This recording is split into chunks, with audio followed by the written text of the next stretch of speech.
মোবাইলের মধ্যে যে নেশায় পড়ছে, এই নেশার পিছনে দায়ী হচ্ছে ইঁদুরের সাথে তৈরি হওয়া একটা গবেষণা। ইঁদুর চিনেন? ইঁদুর, এই কথা কন না কেন? আজ থেকে ৭৫ বছর আগে দুইজন বিজ্ঞানী একটা ল্যাবরেটরিতে কয়েক শত ইঁদুর নিয়ে চিন্তা করতেছে যে এই ইঁদুরগুলো কোন সময় সবচেয়ে বেশি মজা পায় সেই জিনিসটা দেখতে হবে। তখন করছে কি, ইঁদুরের যে মাথা আছে না, এই যে এখানে মাথার নিচে ওরা একটা হচ্ছে যে সিম কার্ডের মতো, বোঝার জন্য বলছি, সিম কার্ড যেমন আপনি মোবাইলে ঢুকান এরকম একটা সিমের মতো একটা জিনিস, ইলেকট্রোড বলে, সেটা ঢুকাই দিছে। তারপরে করছে কি, ওইটার সাথে একটা তার লাগিয়ে একটা পর্দার মধ্যে কানেক্ট করে দিয়েছে। এবং ইন্টারেস্টিং জিনিস, ওরা দেখতেছে যে ইঁদুরগুলো কোন সময় কি কাজ করে। ধরেন যে একটা ইঁদুর আরেকটা ইঁদুরের সাথে হচ্ছে খাওয়া দাওয়া করতেছে একসাথে, তখন তাদের যে ভালো লাগার অনুভূতিটা ওইখানে রেকর্ড হচ্ছে। ধরেন যে একটা ইঁদুর আরেকটা ইঁদুরের সাথে খেলাধুলা করতেছে, তখন তার একটা রেকর্ড ওইখানে হচ্ছে। ওরা এরকম করে দেখতে দেখলো যে কোন কাজটা ইঁদুর সবচেয়ে বেশি মজা পাচ্ছে। দেখলো যে সবচেয়ে বেশি মজা পাচ্ছে যেই কাজটায়, সেই কাজটা তখন তারা আলাদা করছে। করার পরে ওরা করছে আচ্ছা এবার আমরা একটু অন্যভাবে এক্সপেরিমেন্ট করি তো। কীরকম? একটা হচ্ছে যে লিভার মানে কি আমি সহজ করে বলি, আপনি ওই যে চিনেন তো, কি বলে এটার নাম, আমরা যে এক জায়গা থেকে আরেক জায়গায় যাওয়ার সময় যে হচ্ছে যে ওইটাকে বলে যে ট্রলি টানার জন্য যে লম্বা একটা ব্যবহার করি না, এই যে হ্যান্ড ব্যাগ, এটা বুঝতে পারছেন? আরো সহজ করে যদি বলি, ধরেন যে একটা ধরেন যে লম্বা ওই যে ছাতার মতো যে হ্যান্ডেলটা আছে, সেটাই ধরেন একটা লিভার। তা ওই লিভারটা করছে কি, কানেক্ট করে দিয়েছে যেই জায়গাতে ইঁদুরগুলো সবচেয়ে বেশি মজা পায় সেই জায়গাতে লিভারটা রাখছে।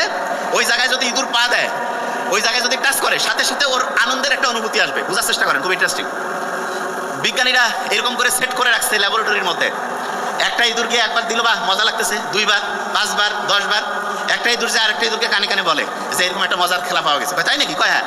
আরেকজন আসলো, হ্যাঁ হেভি মজা। তারপরে 2 জন যে আরো 10 জনকে ডেকে নিয়ে আসে, কয় এই যে দেখো কত মজা। বিজ্ঞানীরা চিন্তা করলো, দেখি তো কি করে এরা। 100 জায়গায় 500, 1000, 2000 ইঁদুর এক জায়গায় রাখছে, এবং প্রত্যেক জায়গায় এরকম ইলেকট্রোড, মানে ওই জায়গায় টাচ করলে সে মজা পাবে, টাচ করলে মজা পাবে।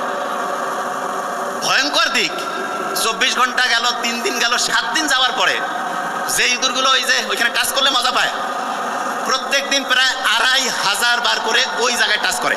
এবং এই টাচ করতে গিয়ে তারা এত মজা পাচ্ছে, খাওয়া বাদ, খেলাধুলা বাদ, ঘুম বাদ, সব কিছু বাদ। আজ থেকে 75 বছর আগে এই গবেষণাটা হয়েছিল। হওয়ার পরে এই গবেষণা তো একদম কাগজে, কত আর্টিকেল, কত জায়গায় কতজন পড়বে, প্যাকেট বন্দি ছিল। 50 বছর পরে, এটা বলতেছি 75 বছর আগের কথা, 50 বছর পরে একজন লোক চলে আসলো, জাকারবার্গ। সে বড় বড় সায়েন্টিস্ট, বড় বড় ডক্টর এদেরকে ডাকলো, ডেকে বললো যে দেখেন তো এমন কোনো বুদ্ধি আছে যে খুব মজা লাগে এরকম কিছু। বলছে যে ঠিক আছে আমরা দেখতেছি। ওরা পড়তে খুঁজতে ওই আর্টিকেল খুঁজে পেয়েছে।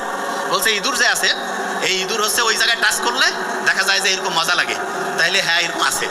বলছে আচ্ছা ইঁদুরের যে এই টাচ করলে মজা, এটাকে মানুষের সাথে করে দেওয়া যায় না? হ্যাঁ এটা করা যাইতে পারে। দেখেন তো, ওরা কাছে আমাদের একটু টাইম দেন, 4 সপ্তাহের মতো টাইম দেন, 1 মাসের মতো টাইম দেন। ওনারা সবাই মিলে গবেষণা করতেছে কি করা যায়, কিভাবে এটা মজা করা যায়। 3 সপ্তাহ পরে ওরা বলছে আমরা বুদ্ধি পেয়ে গেছি। বলছে কিরকম? বলছে যে ইঁদুরের যেরকম এই জায়গায় টাচ করলেই মজা লাগে, এইরকম কয়েকটা বুদ্ধি আমরা বের করছি, যেই বুদ্ধিগুলো যদি আপনি হচ্ছে যে দেন, তাহলে দেখা যাবে ওই মেশিন তো প্রত্যেকের হাতে যদি খালি দেন, তারপর দেখবেন যে সবাই কিরকম টাচ করা শুরু করে। বলছে কিরকম? বলছে যে প্রথম যেটা করতে হবে, যে যেটাই দেবে সেটাতে তার লাইক দেওয়া লাগবে। বলছে লাইক মানে? বলছে খুব ভালো লাগতেছে। যত লাইক তত মজা, তত সে খালি ওই ক্যাচটার মধ্যেই যাবে। বলছে তাহলে তো এটা করা যায়।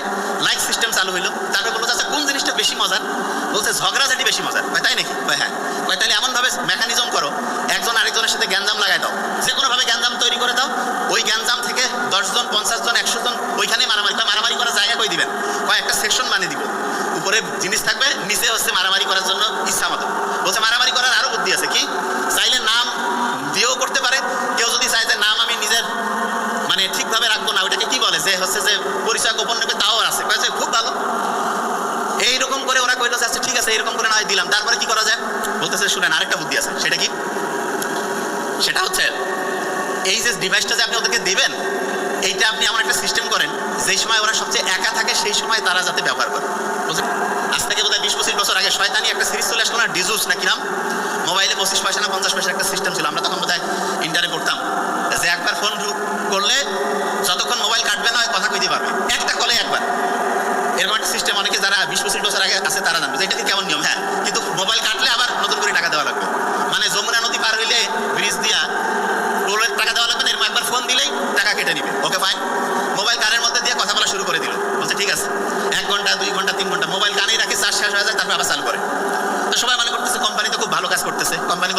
সবাইকে একসাথে যোগ করতেছি, কানেক্ট করতেছি। হ্যাঁ, ভালো ভালো কাজ করা যায়, কিন্তু খারাপটা কীভাবে হয়েছে সেটা দেখেন। এরপরে কি হলো, আস্তে আস্তে যখন সবাই কথা বলা শুরু করে দিল, তখন বললো যে ঠিক আছে এবার দাম একটু বাড়ায় দাও। দাম বাড়ায় দিল। নেশা যখন হয়ে যাবে, চা প্রথমে আমাদের উপমহাদেশের লোক ব্রিটিশরা মাইকিং করে খাওয়াইতো, আর এখন আমরা হচ্ছে প্রত্যেকে টাকা দিয়ে কিনে খাচ্ছি না। এইরকম প্রথমে ওরা একটা ফ্রি জিনিস দেয়, দেওয়ার পরে যখন আপনি অ্যাডিক্টেড হয়ে যাবেন, তারপরে আপনাকে ওইখান থেকে ব্যবহার। কোম্পানিগুলো ওই যে 1925 সালে 100 বছর আগের ঘটনা বলতেছি, ও লিখে গেছে যে কি হবে। আর 75 বছর আগে যে গবেষণা ইঁদুরের উপর হয়েছে সেটাতে আসি। এখন শুনেন, ওই যে গবেষণা থেকে দেখা গেল যে যত লাইক তত মজা, ঠিক না? বিজ্ঞানীরা তারপরে করলো কি, আমাদের এখানে অনেকের মধ্যে মোবাইলের কিন্তু হাতে দেখা যায় মোবাইল আছে। মোবাইলকে ভালো কাজে লাগায়, আবার খারাপ কাজেও লাগায়। খারাপ কাজে মোবাইল ব্যবহার করার সম্ভাবনা কখন বেশি সেটা বলি। আপনি যখন একা থাকবেন শয়তান আসি ধরবে। এই জন্য নামাজ জামাতবদ্ধ করতে একসাথে সবাইকে সাথে নিয়ে উৎসাহিত করছে, কারণ একসাথে ভালো কাজগুলো তুলনামূলক বেশি হয়, খারাপ কাজগুলো তুলনামূলক কম হয়। এবং দেখবেন যে আল্লাহ কিন্তু জানে যে রাতের বেলা খারাপ কাজ হওয়ার সম্ভাবনা বেশি। এই জন্য দেখবেন ইসলাম মাগরিবের পরেই পরের দিনের প্ল্যানিং শুরু করে দিয়েছে। ইসলামে কিন্তু এই যে আজকে মাগরিব হয়ে গেছে না, নতুন দিন শুরু হয়ে গেছে। আজকে যদি চাঁদ উঠতো তাহলে তারাবির নামাজ আমরা আজকে পড়তাম। তারাবির নামাজ পড়তাম মানেটা কি? মানেটা হচ্ছে ইসলামের দিনটা শুরু হয় মাগরিবের পর এবং শেষ হয় মাগরিবে। মাগরিব টু মাগরিব ইসলামী দিন। আর বাংলা যে দিন সেটা শুরু হয় সকাল থেকে তারপরের দিন।